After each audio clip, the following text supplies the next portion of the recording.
이 n이 뭐라고 그랬죠?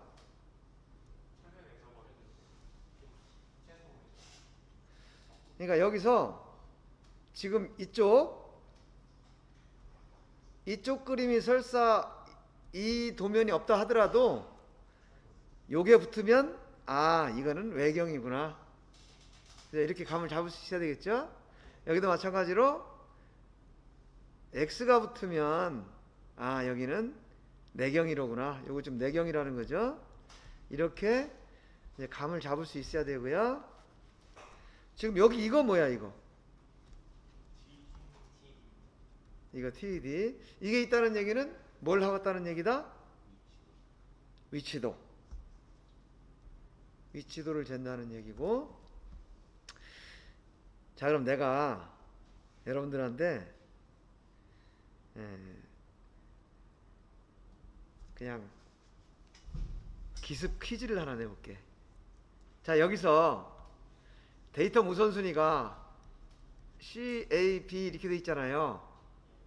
이렇게 돼 있는 거하고 C, B, A 이렇게 있는 거하고 1번하고 2번하고 결과가 같을까요? 다를까요? 결과가 달라요. 같다.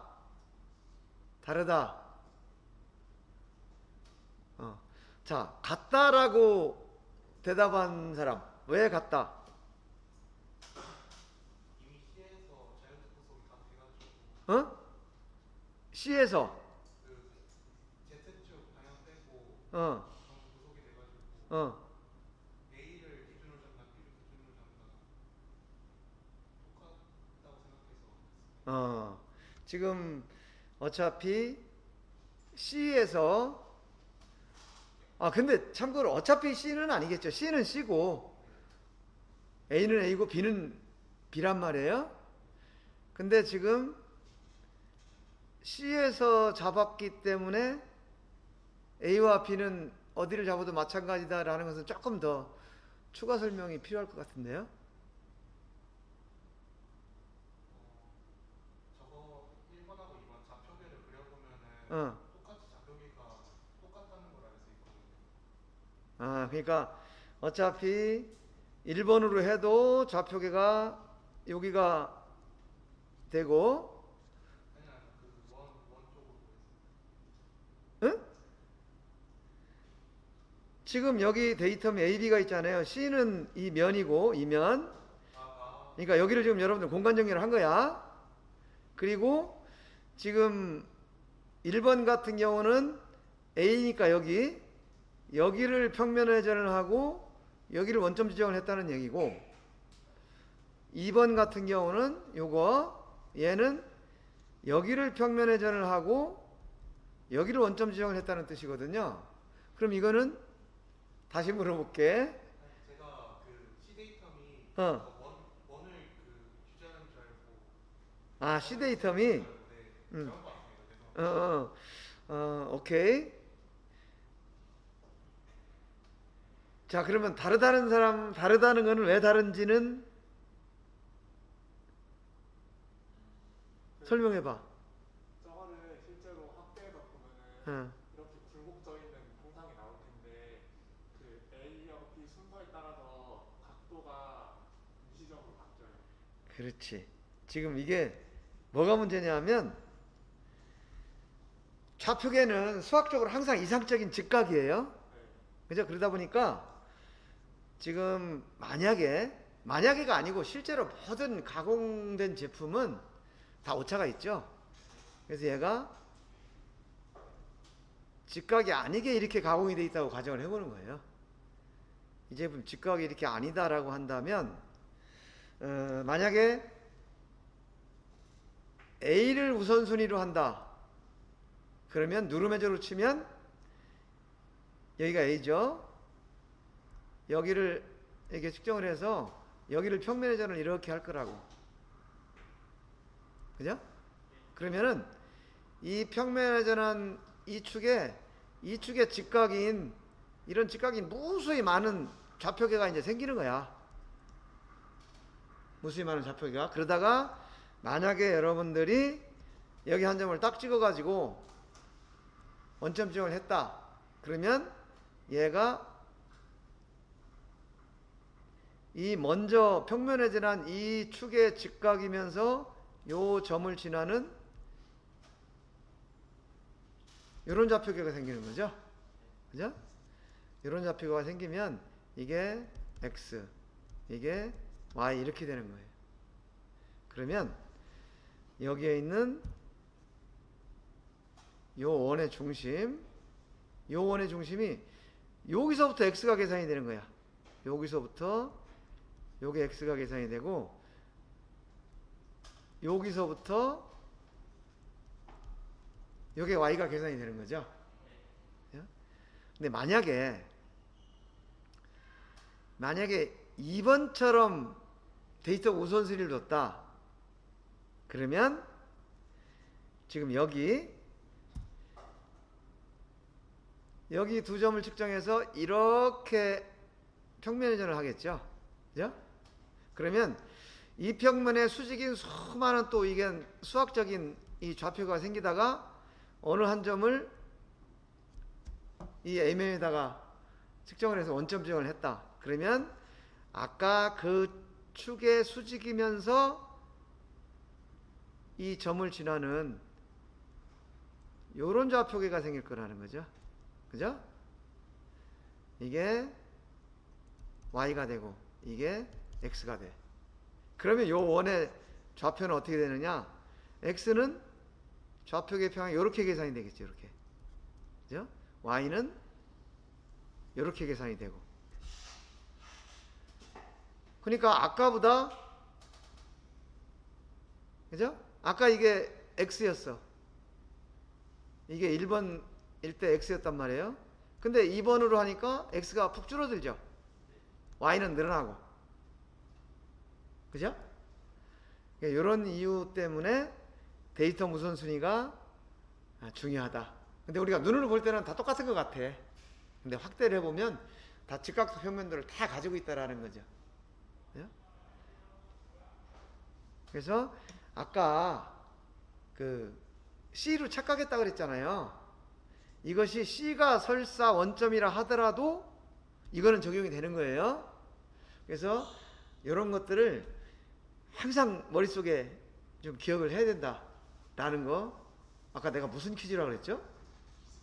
아, 이게 기수 퀴즈가 아니고 돌발 퀴즈라고 하는구나. 그죠? 돌발 퀴즈. 자, 이렇게 해서 그냥 또 하나 리뷰하고 가는 거예요. 자, 이거는 탄젠트. 그죠? 탄젠트 면. 그러니까 탄젠트 면인데, 이 탄젠트 면 하면 여러분들 또 한 가지 생각나는 기호가 뭐가 있어요?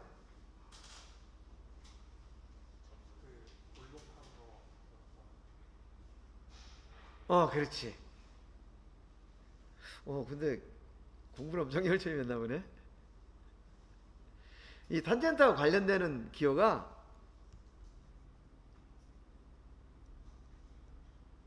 이게 뭐예요?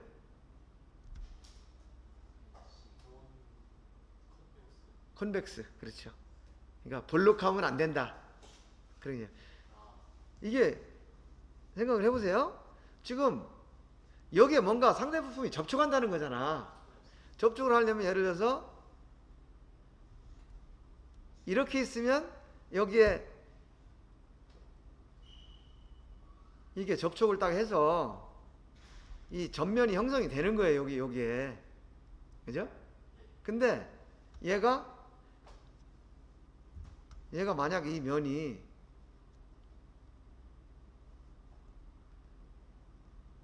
이런 형상이라고 하면 접촉이 되는 형상이 뭐 예를 들면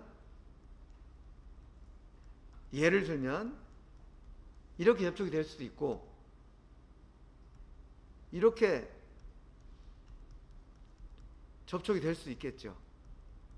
자, 그러면 이렇게 접촉을 하면 되는데 이걸 왜 문제라고 해서 이런 기호를 쓸까요? 조립할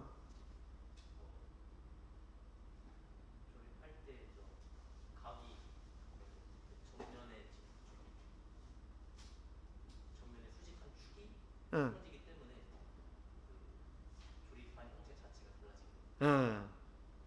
지금 우리가 두 가지를 생각해 봐야 돼요. 첫째는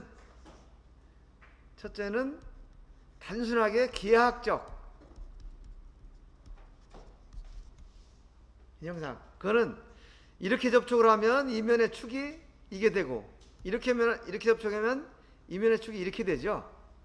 그래서 얘는 어떤 걸 해줄 좋을지 모르겠어요. 물론 선택이야 소프트웨어적으로 하겠지만 이거 자체가 기하학적으로 불안정하다는 거죠. 그죠? 그리고 또 한 가지 여러분들이 이제 기억을 해야 될 것은 항상 우리가 하중이라는 걸 이제 또 생각을 해봐야 돼요. 상대방 부품이 조립된다는 거는 그냥 조립돼서 가만히 있지는 않겠죠, 대부분. 여기에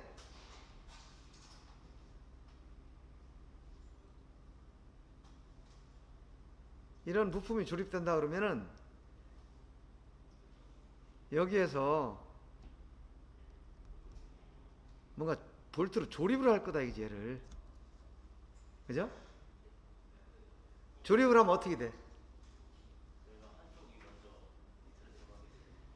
이쪽이 눌리든 어쨌든 하중을 가면 이 부분, 이 볼록한 부분에 의해서 이 윗부분이 변형이 가겠죠. 그죠? 그래서 이런 이유 때문에 이 탄젠트 면을 규제를 할 때는 대부분 요 기호가 이제 같이 붙는다. 이제 그런 얘기예요. 자, 그러면 한번 볼까요?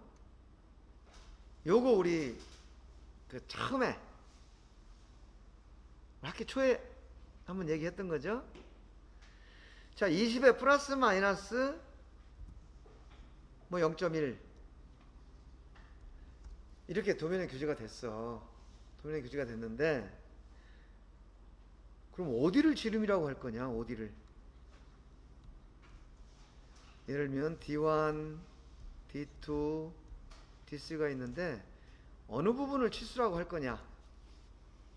이 문제가 우리가 학기 초에 이런 문제를 접했을 때는 그냥 그냥 평균하는 게 좋겠다. 뭐 난 작은 거, 난 큰 거 해서 여러분들 선택을 했었잖아요. 근데 이제는 이제 선택하는 기준이 달라졌겠죠. 우리가 조립성이라는 걸 배웠으니까. 그래서 어느 부분으로 치수를 결정을 할 거냐? 그럼 이게 내경이냐, 외경이냐에 따라서 예를 들어서 내경이다. 그러면 D1을 선택을 할 거고 외경이다 그러면 D3를 선택을 할 거다라는 거죠. 그죠? 우리가 조립성에 관계없이 그냥 일반적인 치수를 보고 싶다. 그러면 D2를 할 거라는 거죠. 그러면 왜 그렇게 결정을 하는가? 라는 이유도 답이 나와 있죠. 조립할 때 간섭이 생기기 때문에 내줘버린다, 외줘버린다 이런 걸 선택했다. 여러분 대답을 할 거예요. 그러면 이 문제가 왜 생기는 거예요? 근본적으로 조립성 문제. 보면만 봤을 때는 어느 용도인지 알 수 없어서 의도파악이 좀 어려워요. 네, 그런 부분이 있고 또 한 가지는 근본적으로 D1, D2, D3 자체가 그냥 없이 같은 원이 나오면 좋잖아. 근데 지금 같은 원이 안 나온단 말이에요. 그럼 같은 원이 안 나오는 이유는 뭐냐 이거지.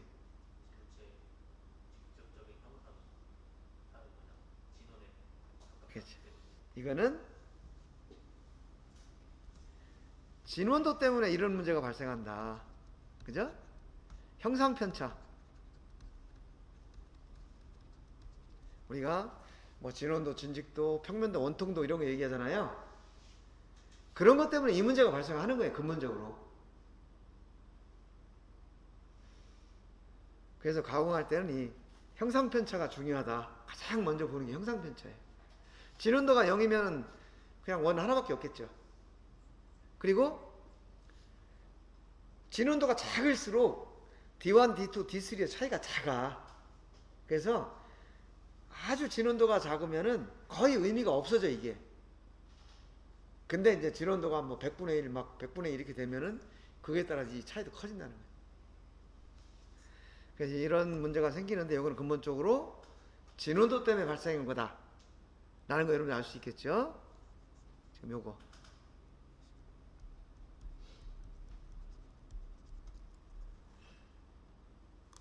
자, 그럼 요런 경우를 보자고요. 얘도 50에 플러스 마이너스 100분의 1 이 규제를 했는데 얘도 이런 문제가 나와. 같은 얘기예요. 그럼 얘는 왜 이런 문제가 왜 발생하는가?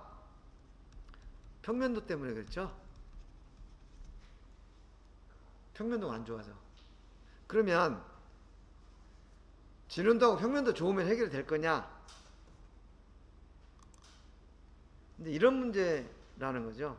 얘는 가정한 거예요. 평면도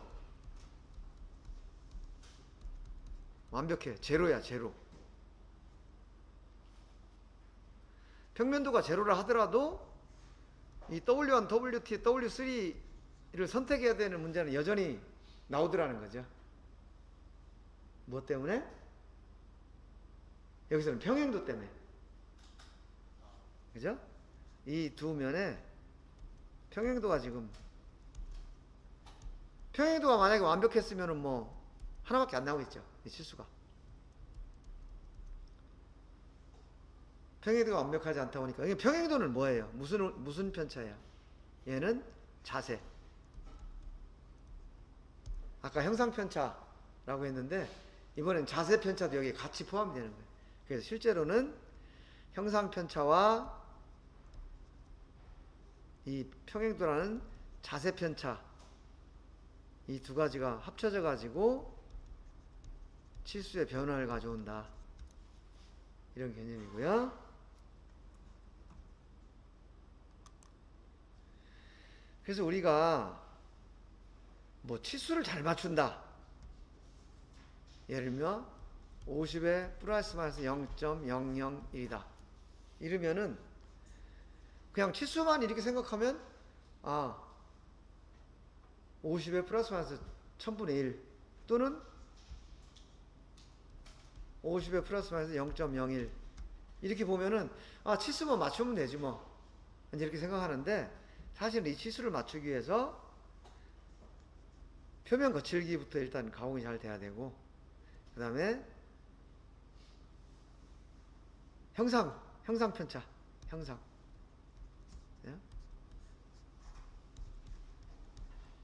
이게 이 치수라고 했을 때 평면도 잘 맞아야 되죠. 평행도 잘 맞아야 되죠. 우리가 이 윤곽도는 사실 모든 걸 다 통틀어서 그 윤곽도로 표현을 할 수가 있어요. 여러분들 중학교 때 영어 시간에 보면 관계대명사 배웠잖아요. 뭐 who, where 뭐 했는데 그런 거 다 통틀어 가지고 대시라는 걸 다 쓸 수가 있었죠.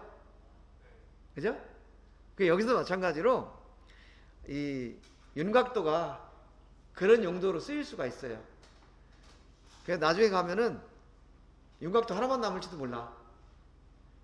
근데 이제 그렇게 하면 특성이 너무 구분이 안 가니까 지금 윤곽도 따로 해놨는데, 근데 이 윤곽도는 이제 그런 개념이다. 평행도도 포함하고 위치도도 포함하고 다 그렇게 쓸 수가 있는 거예요. 그 다음에 흔들림. 이런 것들이 다 잘 가공이 돼서 조합이 돼야 그 다음에 이 치수라는 것이 맞을 수가 있다. 그래서 50에 플러스 마이너스 100분의 1 100분의 1이라는 공차를 맞추는 것은 사실은 쉬운 일이 아니죠. 그래서 여러분들이 최종적으로 치수라는 것을 생각할 때 이런 것들을 항상 머릿속에 좀 생각을 해야 돼요. 그래서 우리가 기하공차 하는 거죠. 그래서 그런 개념을 좀 이해를 하시도록. 그리고 우리가 형체라는 건데, 형체라는 것은 어떤 측정의 대상이 되고 규제의 대상이 되는 이걸 형체라고 그러는데, 그냥 간단히 얘기하면 설계에서 도면에 그려진 거, 이건 설계 형체예요. 그 다음에 가공해서 제품 만드는 거, 이거는 가공 형체야. 그리고 측정해서 3차원 측정해서 얻어낸 데이터는 측정 형체예요. 이렇게 생각하면 간단하죠. 그런데 요게 여러분들 나중에 이제 KS 규격을 볼 기회가 있어요. 그때는 어떤 용어들이 등장을 하냐 하면 위치 형체, 그 다음에 데이텀 형체,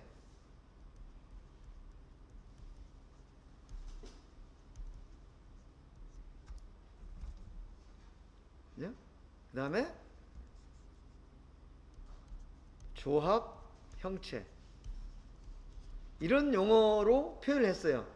그냥 금방 내가 얘기한 거 여러분들 안 들었다고 생각하면 위치 형체, 데이텀 형체, 조합 형체 이렇게 얘기하면 이게 뭔지 감이 와요?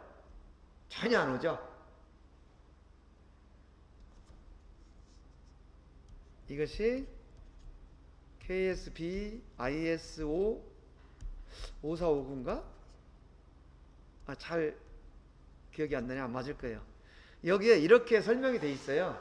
위치 형체, 데이터 형체, 조합 형체. 근데 이게 왜 이렇게 용어를 이렇게 썼냐면 이게 ISO 규격을 그대로 번역을 하다 보니까 이게 이렇게 번역을 해놓은 거예요. 그래서 이렇게 얘기를 하니까 나도 모르겠어 이게 뭔 얘기인지. 그래서 내가 이것을 우리가 이해하기 쉽게 설계 형체, 가공 형체, 측정 형체 이렇게 표현을 했어요. 근데 규격에 의해서 정확하게 규격대로 용어를 표현해라 라고 하면 설계 형체는 위치 형체라고 그래야 돼. 그리고 가공 형체는 데이터 형체, 그리고 측정 형체는 조합 형체, 이렇게 매치가 된다는 것을 좀 이것도 기억을 해놓으세요. 설계 형체는 뭐냐 하면 말 그대로 설계자가 도면에 규제한 거예요. 도면. 이게 도면이야. 지름 얼마에 공차 얼마. 그죠?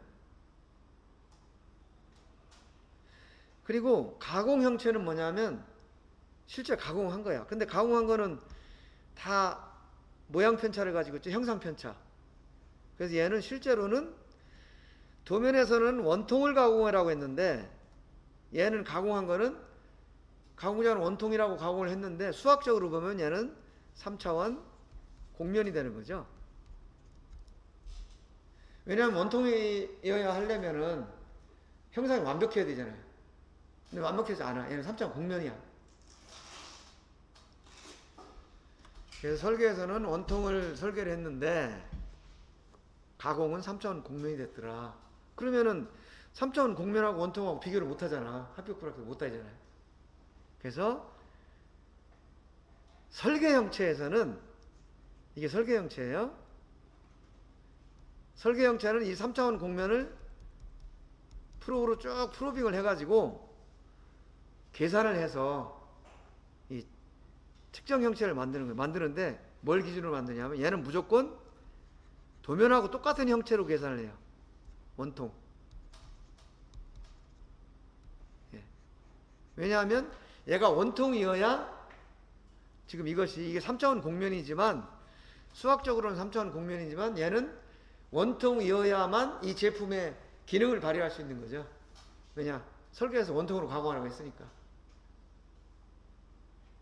그래서 이 3차원 곡면을 프로빙을 해서 수학적으로 이 도면에 규제한 거가 하고 같은 원통을 만든다. 그러다 보니까 실제 그 가공 형체를 표현하는데 정보가 많이 부족하죠. 그래서 여기서 이제 부가적으로 주는 정보가 뭐냐면 얘는 내가 그 억지로 원통 만드는 거예요 하면서 그렇게 했더니 실제 형상하고 원통도가 이만큼 차이가 나요 하고 원통도를 표현해주고, 또 원래 얘는 이렇게 축각을 가공을 하라고 했는데 얘들을 계산해 봤더니 이만큼 삐뚤어졌어요. 각도. 그래서 여러분들 3차원 측정할 때 원통 측정하면 축각이 나오죠. 뭐 Z분의 X, Z분의 Y, 뭐 플러스 30점 몇 도, 뭐 마이너스 뭐 몇 도, 이런 각도가 나온단 말이에요.